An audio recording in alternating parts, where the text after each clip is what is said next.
I'm Nicole Galloway, and I'm running for governor of Missouri. When I launched this campaign more than a year ago, I could never have imagined the grave challenges we would be facing. But even then, I knew that Missouri's working families needed a change. Today is the last Sunday before the decisive November 3rd election day.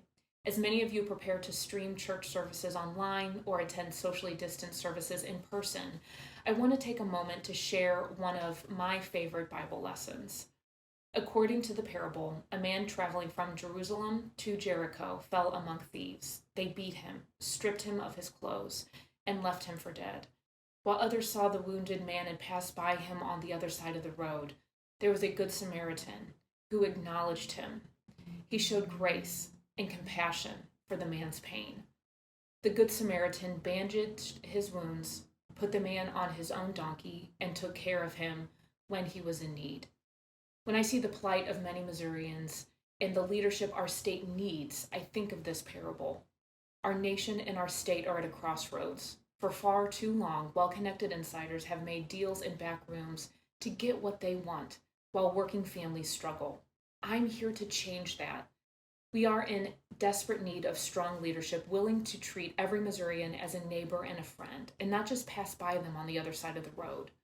We are facing a global pandemic that has disproportionately impacted our families and friends and altered our entire way of life. Across Missouri, COVID-19 cases, hospitalizations, and deaths are on the rise.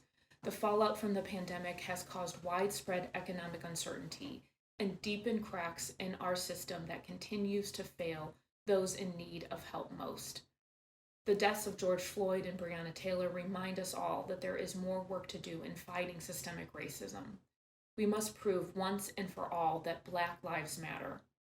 Over the course of this campaign, I have met countless Missourians who bravely shared their wildest ambitions and deepest worries with me. The small business owners, high school coaches, healthcare professionals, and concerned parents, I want to personally thank you, and I hope that my campaign offers optimism and light for the journey ahead. We cannot go back to where we were on the eve of this crisis, because where we were simply wasn't good enough for far too many people. It's time for a new way forward. We must ensure that no Missourian is left behind in this recovery, regardless of where they live, the color of their skin, or economic means. As your auditor, I've never settled for things just being the way they are. As your governor, I won't settle either. Together, we will build a Missouri that truly works for everyone. I have heard from many of you who have worked for progress, only to find resistance in Jefferson City. I have heard from many who have felt ignored and overlooked amid the current state of Missouri's partisan politics.